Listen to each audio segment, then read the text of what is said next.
How's it going, trainers? We're about a week into the 14th season of the GBL. While we didn't have time to make a full guide on the currently running Fantasy Cup, we're back with a full prep guide for the brand new Color Cup, so join us as we break down some of the best Pokemon for this colorful cup and some teams to try out.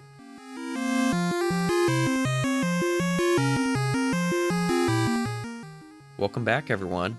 So the Color Cup is a new Great League format where only fire, water, grass, and electric types are allowed. Now this cup is pretty standard rock, paper, scissors, having the starter triangle front and center like the Element Cup, but electric does help things get a little more interesting. So starting off, let's start with grass types. It's no surprise that Trevenant's here, but in this cup, the ghost coverage that it has will be extremely valuable with normal and dark type Pokemon not really being present. So that means Shadow Claw and Shadow Ball will have powerful neutral coverage even on things that would beat it normally, like Charizard. I'd say it's one of the best Pokemon in the cup because even when it loses, it likely isn't going to lose too hard. Moving on though, we have the defensive Ferrothorn. Now Ferrothorn obviously faces a big issue with fire types, but beyond them, it can tank through most of the meta. While Mirror Shot and Power Whip is a good combo, I think running the double nuke moveset of Power Whip and Flash Cannon is the better route here, giving you something substantial to fight off Trevenant and ice types like Abomasnow. And speaking of Abomasnow, it rears its icy head in this cup. It faces the same fire issue as Ferrothorn with even less bulk, but its ice coverage is very valuable, giving it a tool to beat other grass types and other Pokemon like Charizard and Tropius. I'd definitely pair Abomasnow with bulkier Pokemon though, like Jellicent or Whiscash, both of which we'll touch on later.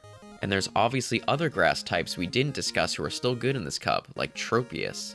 Moving on to fire, we've got Charizard, who continues to scorch the meta since the wing attack buff. There's a lot of water types in the meta who we'll talk about soon enough, so Charizard is far from broken, but it being able to charge up spammy Dragon Claws and powerful Blast Burns quickly will make it dominant here, especially with Trevenant running around.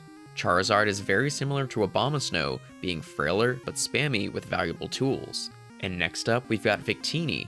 Now Victini is nowhere near foolproof in this meta, with water types being prevalent and Trevenant's ghost typing scaring it off, but Quick Attack does allow it to charge its cheap but immensely powerful V-Create pretty quickly. Basically, it's capable of taking down just about any Pokemon who's not a water, ghost, or ground type, which is pretty impressive. It's riskier than Charizard, I'd say, but it's great for throwing a quick V-Create and switching out to catch another Pokemon's charged move. So if you're willing to run a riskier Pokemon, Victini is a great one.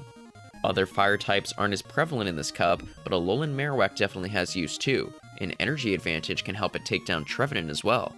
Moving on to water though, we've got a lot of familiar faces, starting with Swampert. Yeah, you know it pretty well. It's spammy, only weak to grass, and has great charged moves.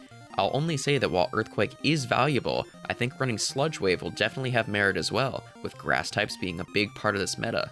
Next up though, we've got Toxapex, the defensive bunker Pokemon that holds a ton of power here. It'll have trouble with Swampert, Whiscash, and Ferrothorn, but the fact that it can effortlessly handle most fire, water, and grass types is very telling of how good it'll be. But you'll definitely want to plan around Trevenant and those others I mentioned. There's no single good Pokemon to pair with it, but I will have some good options to run with it in the teams section. But next up, let's talk about Mantine. Now Pelipper is all but taken over its place in the Open Great League meta with the spammy combo of Wing Attack and Weather Ball, and it's still good here, but I think Mantine's bulk and better matchup against Trevenant makes it the better choice.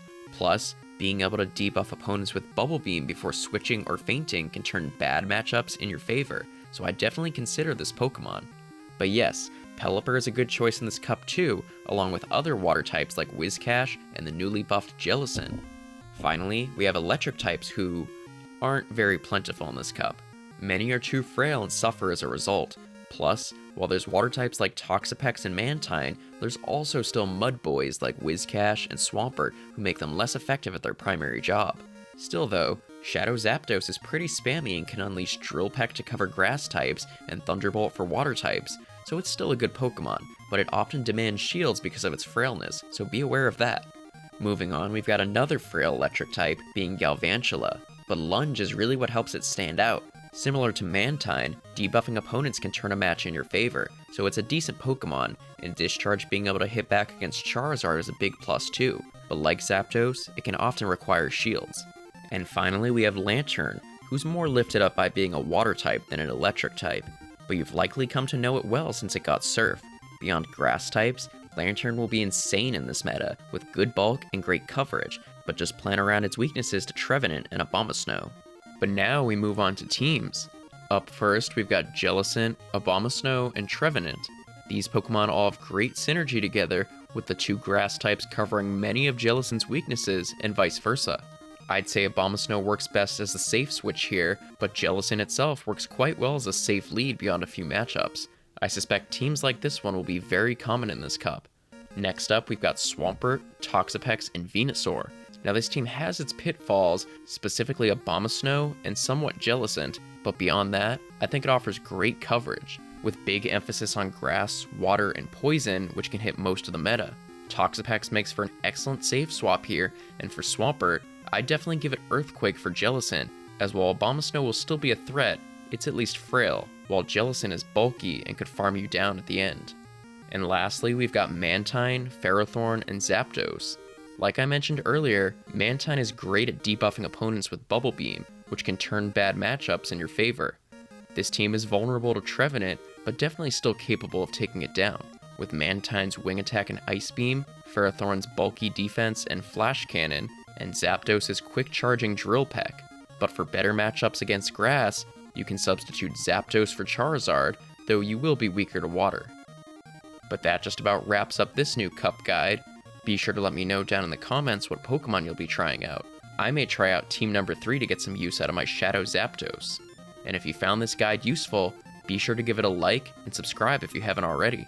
We hope you'll tune in for our other prep guides this season, and if you're wanting to get ahead and prepare for the following week's Psychic Cup, click the link in the corner to see the prep guide we did for it a few months back. Until next time though, thanks so much for watching, and we'll see you next time. Take care.